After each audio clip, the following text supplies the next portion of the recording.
I've just been to the gates of hell, a place where right under your feet, under homes and roads, immense fires burn out of control, fuelled by enormous deposits of coal.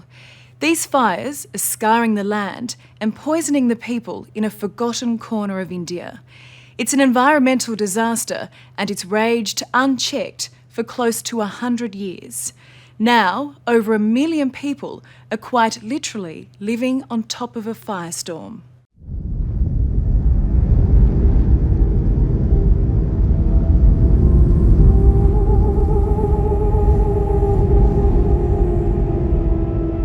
It is a place worthy of Dante's Inferno, where flames and toxic smoke billow from below. Blazing coal seams that tear apart the earth itself. This is Jharia in eastern India, where people cling to life in a place that reeks of death.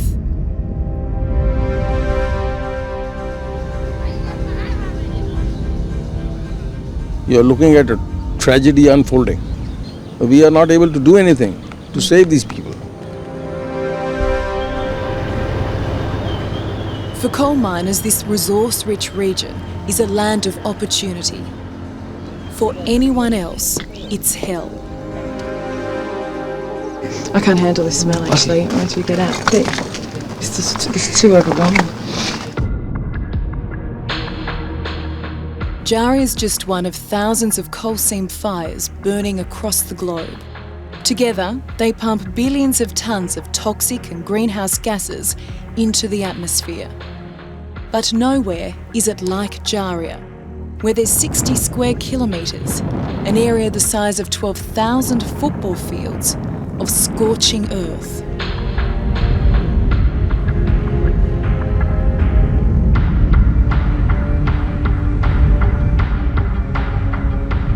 It's when the sun drops and the fires burning just below the surface break through at countless points right across the countryside that this place really becomes a vision of hell.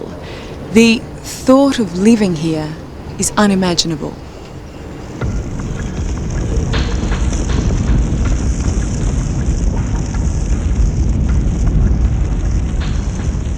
You know, everyone has a story to tell, but it's the same refrain. It's just this helpless situation. Even seasoned journalists like Savitri Chowdhury, who has accompanied us to Jharia, finds this ignored corner of India incredibly confronting.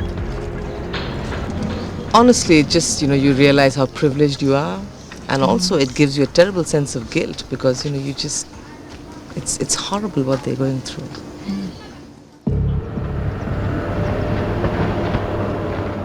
Here, coal is both life and death.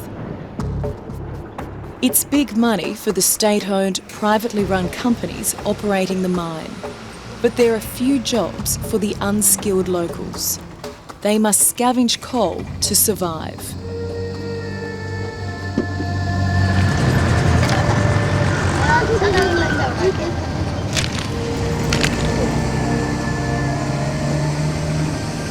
Mothers and daughters risk their lives, scrambling down hillsides, snatching coal from slag dumps.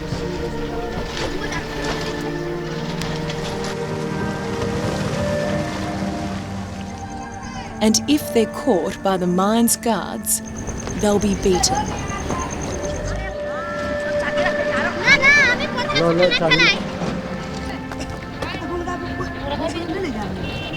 Oh, it's a daily battle. It's a daily battle, It's just a, cat and mouse game that they play, really.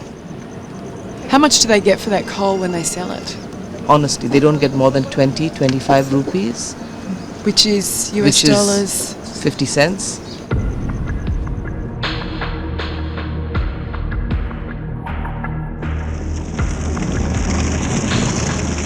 For nearly a century, these blazes have wreaked relentless damage. As the coal underground burns to ash, the ground above completely collapses. No one can say how the fires started. It could have been a lightning strike on an exposed seam, or an early accident in the first rudimentary coal mines here.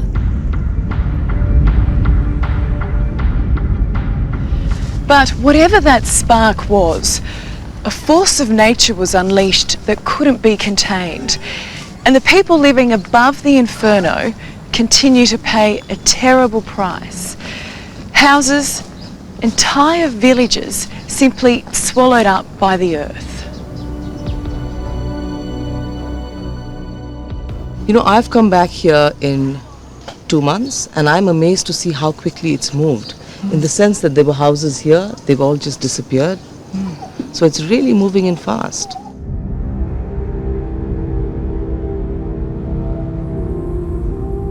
The burning coal seams are not only taking people's homes, but also their lives. The gas spewing from countless cracks and vents is a deadly toxic cocktail of carbon dioxide, carbon monoxide, sulfur dioxide, methane, even mercury. The air is thick with the smell of sulphur and the ground itself is radiating heat. All around me the villagers are waking up to another day, beginning life in a place that's killing them.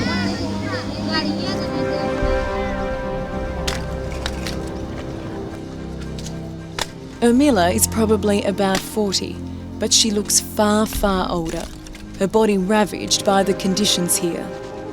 All she has is her husband and the coal they scavenge. But she once had a son. His name was Lalan Babu. Your son was here? This is all that's left of Amelia's house. We're standing in what was her son's room.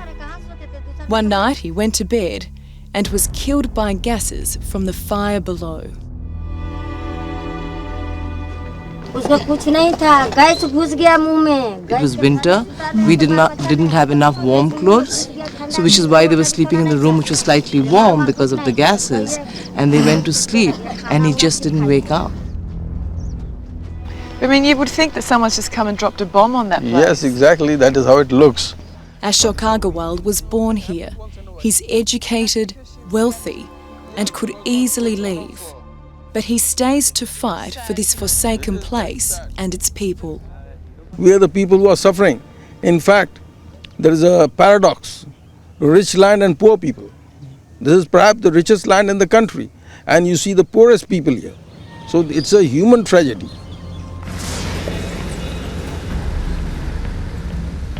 India's burgeoning economy has an unquenchable thirst for cheap coal, and the mining companies are bound by few rules or oversight.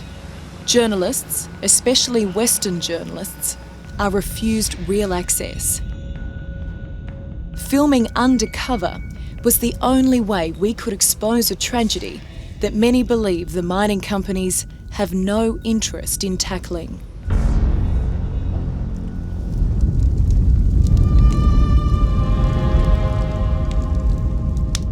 They want these fires, they're encouraging these fires so that they can get hold of land. So you're saying that the coal mining companies are lying when they say that they can't put these fires out? Yes. They have been telling us blatant lies.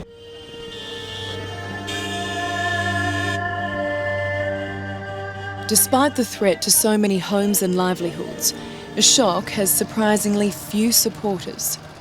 The power of the mining companies and the dependence on coal here is total, even if the consequences of doing nothing may be catastrophic.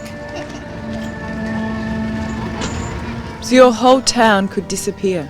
Yes, it could. It may be a losing battle, but all the same we are fighting. We are doing whatever can be done. Because this is no life, is it? This is no life. See, this is the worst type of life that any individual can have.